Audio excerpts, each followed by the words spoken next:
euh, si un occidental non musulman demande, oui, mais est-ce que le Coran, il aurait, je ne sais pas, il aurait perdu des pages ou des choses auraient été rajoutées ou changées au cours de l'histoire, tout le musulman dit non, non, non, non, stop, stop, stop. Non, le Coran est authentique et voilà, c'est comme ça, il n'y a pas une lettre qui a été changée depuis Dieu jusqu'à aujourd'hui 2015. Il faut savoir que ceci n'est malheureusement pas validé par les livres des sunnites. Je vous prends un exemple. Alors, je vous prends d'abord un verset qui est très important, sur lequel les musulmans reposent justement cette croyance que le Coran est arrivé de chez Dieu et que c'est Dieu qui le protège. Donc le Coran ne se falsifie pas au cours du temps, il n'a pas été falsifié et il est tel qu'il a été révélé. Je vous montre ce verset, que tous les musulmans connaissent bien sûr. Donc ce verset-là, justement, Dieu dit, en vérité, c'est nous qui avons fait descendre le Coran et c'est nous qui en sommes gardiens. Donc Dieu, Allah est le gardien du Coran. Malgré tout, les livres des sunnites sont pleins de cas très clairs qui montrent que le Coran n'est ni gardé, ni pas falsifié, ni rien du tout. D'accord ? Je vous montre des exemples. Alors j'en ai plein, je n'ai pas tout pris. Je vous prends un exemple tout bête pour commencer. On prend un exemple simple pour introduire la chose. Alors je vous le prends du Sahih Muslim. Je crois que c'est le volume 2. Alors, je vous prends ce hadith. Alors, l'avantage de cette édition avec laquelle je travaille, c'est qu'elle est en anglais et en arabe. Donc, ça permet, si vous voulez, à tout le monde, pratiquement, de regarder. Alors,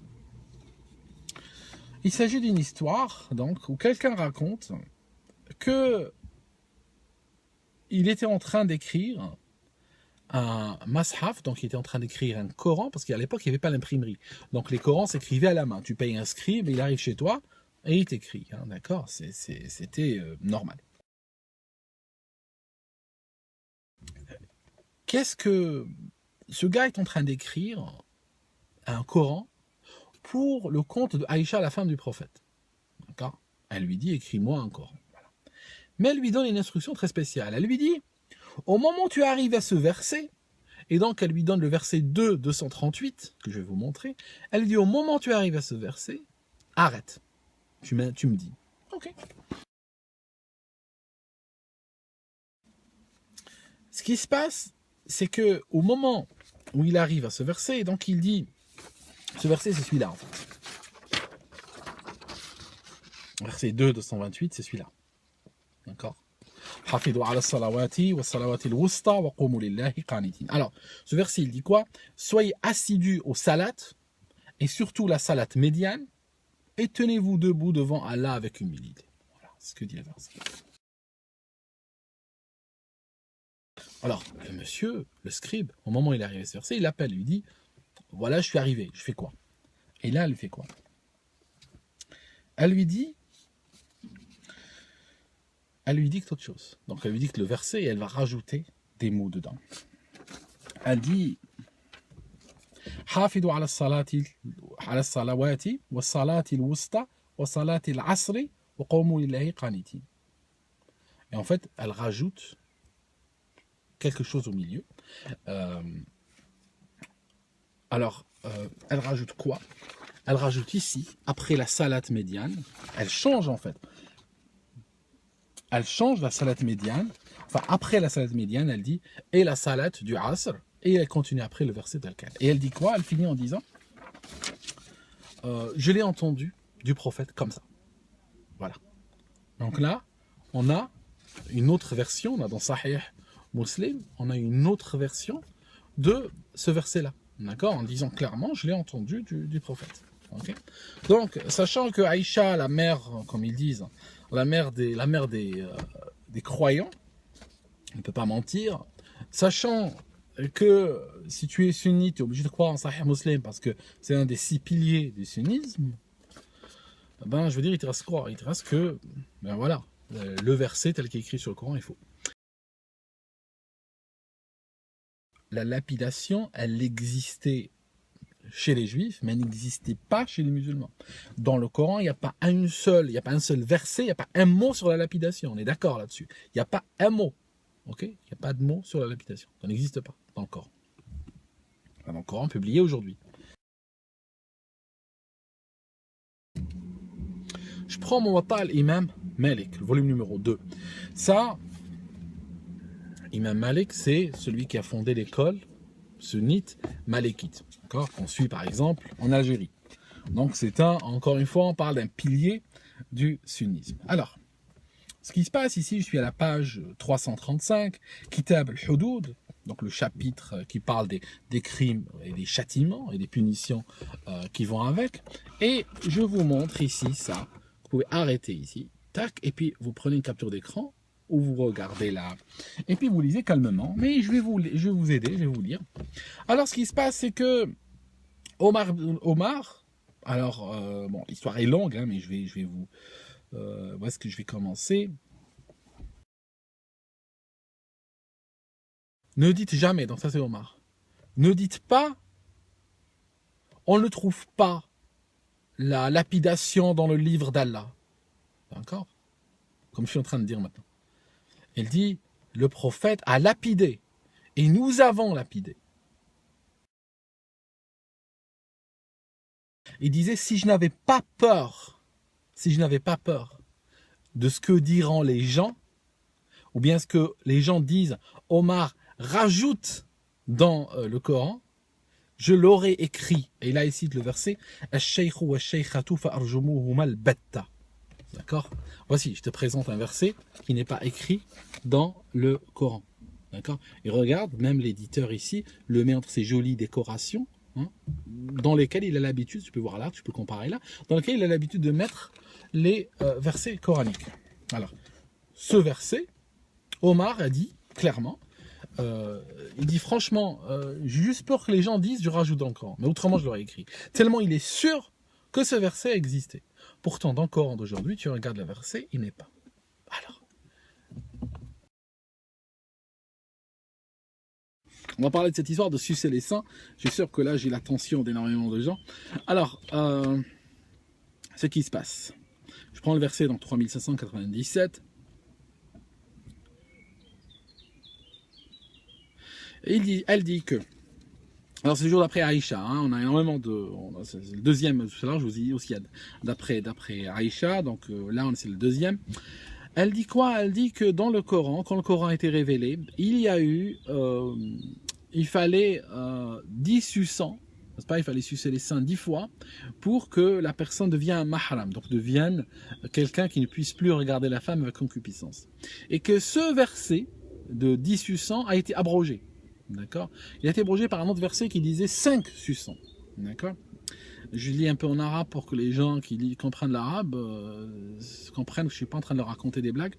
كان عن عائشة أنها قالت كان فيما أنزل من القرآن 10 رضعات معلومات يحرمن ثم نسخن ب5 معلومات.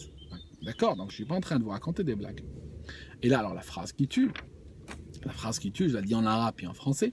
فتوفي رسول الله صلى الله عليه وسلم وهي فيما يقرأ من القرآن. Et là, c'est grave. Là, elle dit, le prophète est mort et ces versets faisaient partie de ce qu'on lisait du Coran. Donc, à la mort du prophète, ces versets faisaient partie du Coran. Ces versets n'existent pas dans le Coran aujourd'hui. D'accord? Alors que clairement, Sahih Muslim dit que ces versets, à la mort du prophète, ils étaient dans le Coran. Très embêtant, ça. Très embêtant. Je vous prends un autre livre qui va nous expliquer où sont partis justement ces versets. C'est ce qu'on appelle Sunan ibn Majah. Sunan ibn Majah. Alors Sunan ibn Majah, il faut savoir que c'est un livre très important. C'est comme Bukhari, Muslim, Tirmidhi. Si vous voulez, ça fait partie de ce qu'on appelle les Sihah. C'est qu'il y a 6 livres qui sont fondateurs du sunnisme. Si tu ne crois pas, quelqu'un qui dit moi je ne crois pas en ces livres, ce n'est pas un sunnite. Hein, je veux dire, c'est autre chose. Mais le sunnite, celui qui s'identifie comme sunnite, croit en ces livres. Donc Ibn Majah a la même importance que Bukhari et Muslim.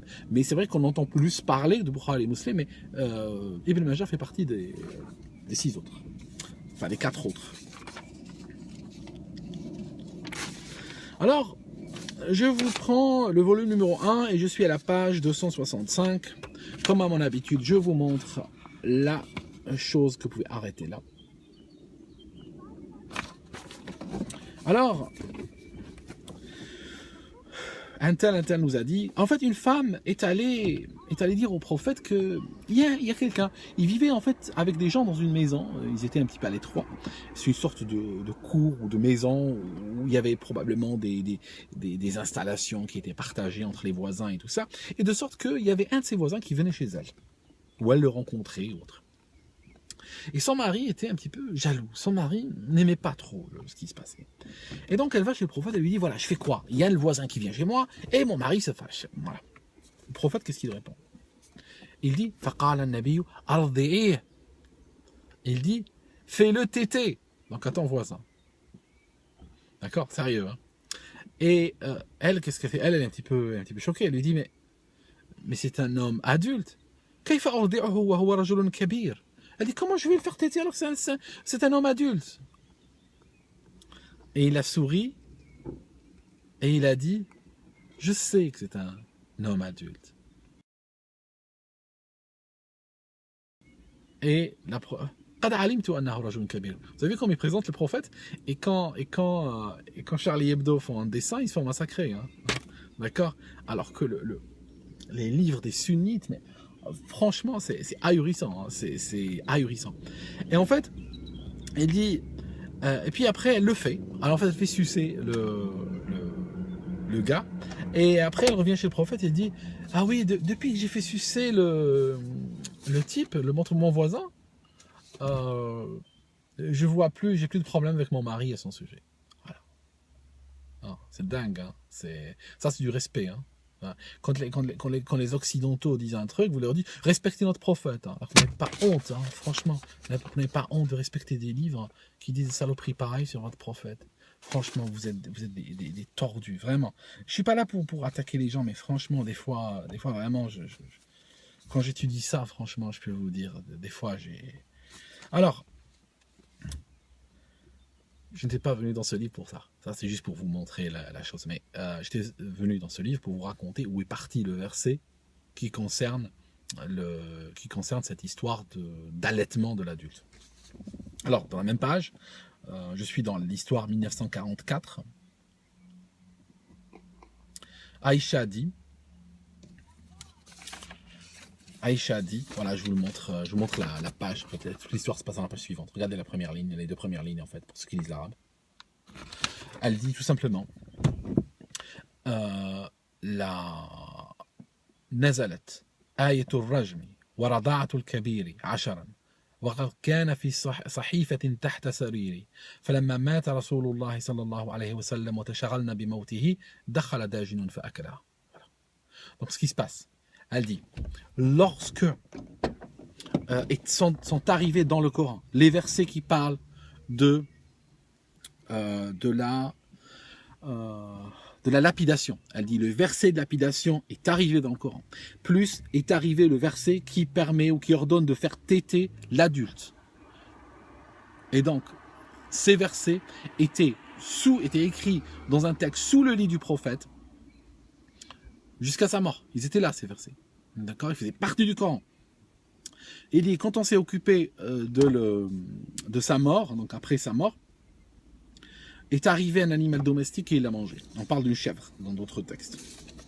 Donc, le Coran tel qu'il nous est transmis aujourd'hui n'est pas le même qu'avait le Coran jusqu'à sa mort, jusqu'au prophète jusqu'à sa mort.